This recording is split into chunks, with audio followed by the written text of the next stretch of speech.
చందమామ కథ, బేతాళ కథలు, బయటపడని ఊహాసుందరి.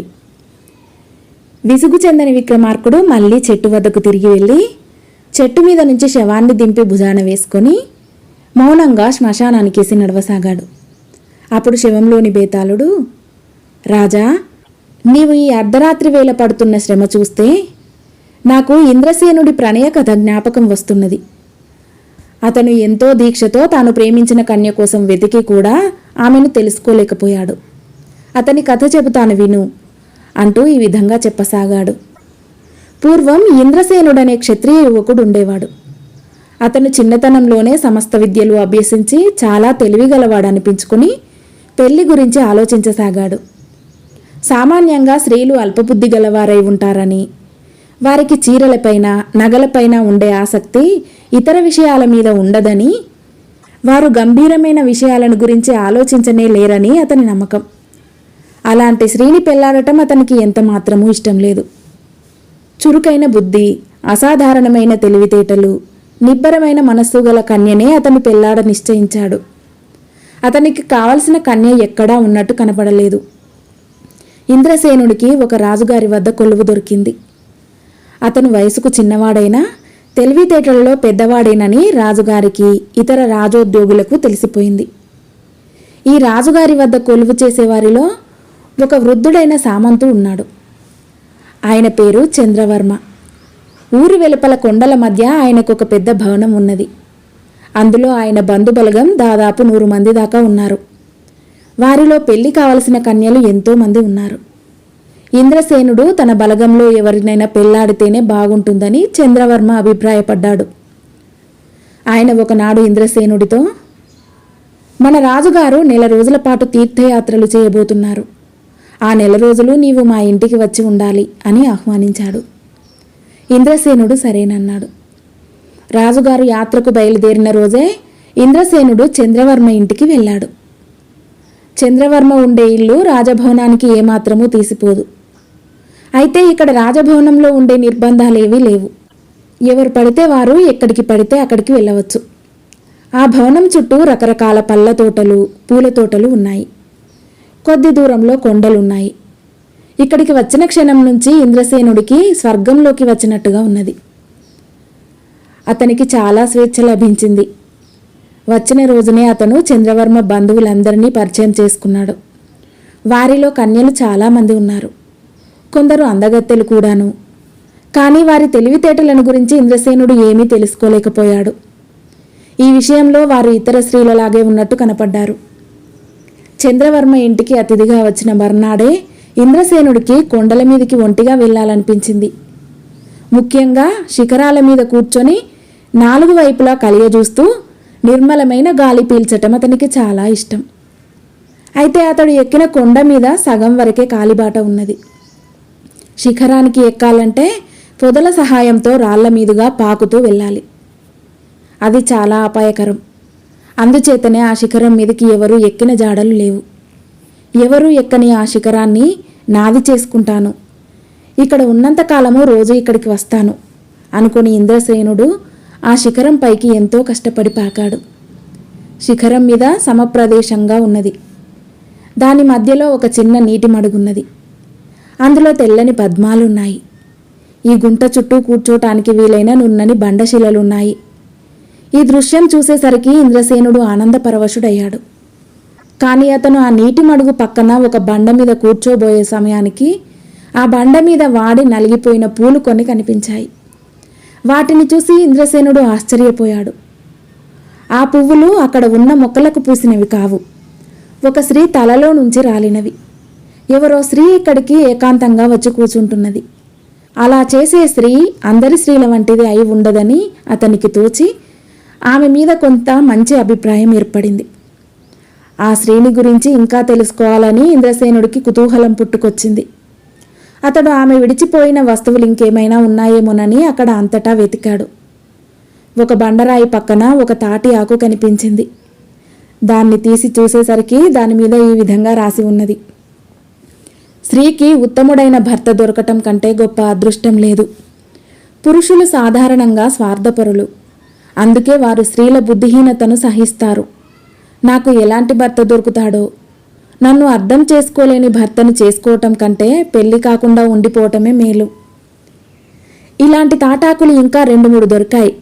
వాటి మీద కూడా ఆ స్త్రీ ఇలాంటి భావాలే రాసింది. ఆమె అప్పుడప్పుడు ఇక్కడికి వచ్చి తనకు తోచే భావాలను తాటి ఆకులపైన రాసి వదిలిపెట్టిపోతూ ఉంటుందని ఇంద్రసేనుడు గ్రహించాడు.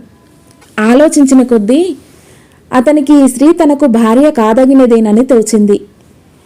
ఆమె పెళ్లాడదగిన వయసులోనే ఉన్నది. కానీ అందగత్తె అవునా కాదా? ఈ సంగతి ఇంద్రసేనుడికి తెలియలేదు. ఆమె తన అందం గురించి కానీ, తనకు కాబోయే భర్త అందం గురించి కానీ ఏమీ రాయలేదు.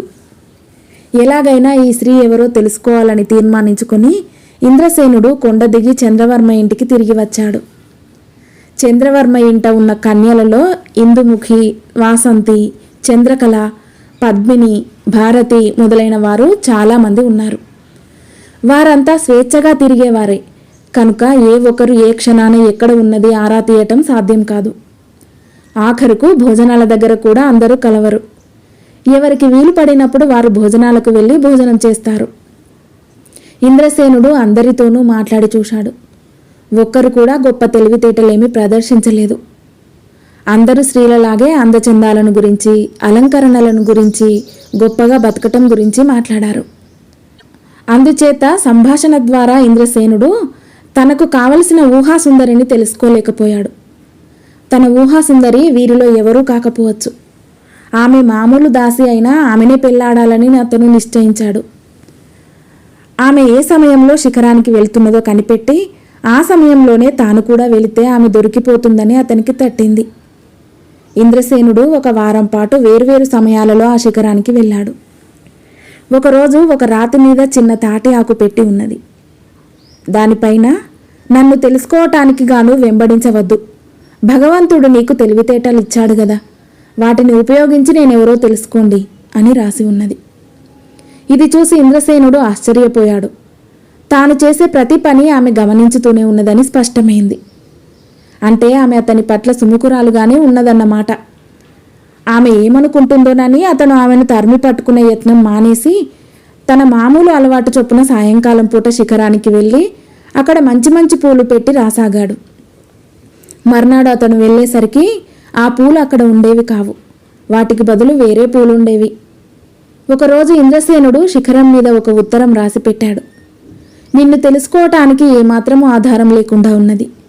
నాకు కాస్త సహాయం చేయకూడదా అని అందులో ఆమెను అడిగాడు. సహాయం ఇస్తే నన్ను కనుక్కుంటారు. అంతకన్నా నేనే బయటపడటం మంచిది కదా. నాకు అది ఇష్టం లేదు. మీకై మీరు నన్ను కనుక్కోగలిగితేనే మీరు నాకు తగిన భర్త అని రుజువవుతుంది అని ఆమె సమాధానం రాసింది. ఇలా 3 వారాలు గడిచింది. ఆ స్త్రీ మిట్ట మధ్యాహ్నం వేళ అందరూ భోజనం చేసే సమయంలో శిఖరానికి వెళుతున్నదని ఇంద్రసేనుడు అదివరకే ఊహించాడు. ఇక తనకున్న వ్యవధి 1 వారం మాత్రమే. అందుచేత అతడు ఆమెను ఒక మధ్యాహ్నం శిఖరం మీదనే కలుసుకొని ఆమె ఎవరో తెలుసుకోదలిచాడు. అతను కొండ మీదికి వెళ్ళేసరికి శిఖరం మీదికి పాకిపోతూ ఒక తెల్లని చీర కట్టుకున్న స్త్రీ ఆకారం కనిపించింది. ఇంద్రసేనుడు ఆత్రంగా శిఖరానికి పాకటానికి యత్నించటంలో మధ్యదారిలో అతనికి కాలు పట్టు తప్పి జారి కిందికి వచ్చి పడ్డాడు. కాలు బాగా బెనికింది. అతను తల ఎత్తి చూస్తే ఆ స్త్రీ జాడ కనపడలేదు. అతను బాధతో కుంటుకుంటూ కొండ దిగి రాసాగాడు. సగం దారిలో అతనికి ఒక గుర్రపు రౌతు ఎదురై, బాబుగారు, దీని మీద ఎక్కి కూర్చోండి, ఇల్లు చేర్చుతాను అన్నాడు వినయంగా. నా కాలు బెనికిందని నీకెలా తెలుసు అని ఇంద్రసేనుడు రౌతును అడిగాడు. ఆ అమ్మగారు చెప్పి పంపారు అన్నాడు వాడు. ఏ అమ్మగారురా? ఆవిడ పేరేమిటి? ఎలా ఉంటారు? పొడుగా కురచా అని ఇంద్రసేనుడు ఎన్నో ప్రశ్నలు వేశాడు. కానీ రౌతు ఒక్క ప్రశ్నకు జవాబు చెప్పలేకపోయాడు. వాడు వట్టి అయోమయం మనిషి. ఇంద్రసేనుడు ఇల్లు చేరగానే అందరూ వచ్చి సానుభూతి తెలిపారు. అందరినీ అతను ఎంతో శ్రద్ధగా గమనించాడు. ఇందుముఖి అనే పిల్ల తనకేసి ప్రత్యేకించి జాలిగా చూసినట్టు అతనికి తోచింది. ఆమె చాలా అందగత్తె కూడాను. ఆమె వచ్చినప్పుడు వెంట ఎవరూ లేరు. అందుచేత అతడు ఆమెతో, నాకు అంతా అర్థమైపోయింది. నువ్విచ్చిన పూలు, ఉత్తరాలు అని ప్రారంభించాడు. అకస్మాత్తుగా ఇందుముఖి ముఖాన్ని భయం ఆవరించింది. ఆమె నోరు తెరిచి ఏదో అనబోయి అవతలికి పారిపోయింది. తర్వాత చంద్రకళ అనే పిల్ల ఒంటరిగా వచ్చి ఇంద్రసేనుడితో ఆదుర్దాగా, మా ఇందుముఖి మంత్రి కుమారుణ్ణి ప్రేమిస్తున్న సంగతి మీరు ఎలాగో తెలుసుకున్నారట. దయచేసి కొంతకాలం పాటు ఈ విషయం రహస్యంగా ఉంచండి అన్నది. ఇంద్రసేనుడి గుండె జారిపోయినట్టయింది. తన ఊహాసుందరి ఇందుముఖి కాదు, అయితే మరెవరు? అతనికి అంతుబట్టలేదు. ఆ రాత్రి అతడు నిద్రపోయే సమయాన అతని దిండుపైన ఎవరో ఒక ఉత్తరం పెట్టారు. మర్నాడు తెల్లవారి లేస్తూనే అతడు ఈ విధంగా చదువుకున్నాడు. నా కారణంగా మీ కాలు వెనకటం చూసి నాకు మీ పైన జాలి ముంచుకొచ్చింది. నన్ను నేను బయట పెట్టుకుందామని కూడా నిశ్చయించుకున్నాను. అయితే నా నియమం దాటరానిది. మీరు నన్ను తెలుసుకోలేని పక్షంలో మనం వివాహం ఆడటం నిరుపయోగం. ఇంద్రసేనుడికి మతిపోతున్నట్టయింది. ఆ ఇంట్లో ఉన్న కన్యలందరితోనూ అతడు అదివరకే మాట్లాడాడు. ఒక్కరు కూడా తెలివితేటలుగా మాట్లాడలేదు. ఎవరిని కదిలించినా అల్ప విషయాలు, క్షుద్ర విషయాలు మాట్లాడేవారు.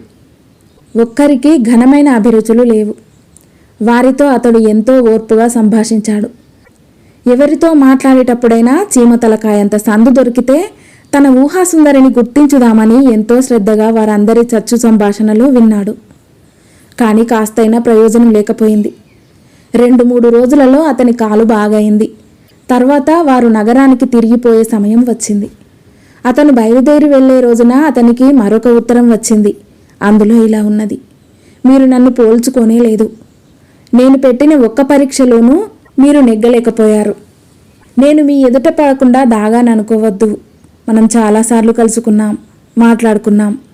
నన్ను పోల్చుకోవటానికి అన్ని రకాల యత్నాలు చేశారు. కానీ నేను చేస్తారనుకున్న ఒక్క యత్నమూ చేయలేదు. నేను నిరాశ పొందాను. సెలవు. ఇంద్రసేనుడు హతాశుడైపోయాడు. అతను ఆ రోజే చంద్రవర్మతో సహా నగరానికి తిరిగి వెళ్ళిపోయాడు. తన ఊహాసుందరి ఎవరో అతను తెలుసుకోలేదు.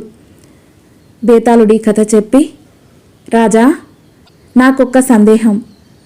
ఇంద్రసేనుడి ఊహాసుందరి బయటపడకపోవటానికి నిజమైన కారణమేమిటి?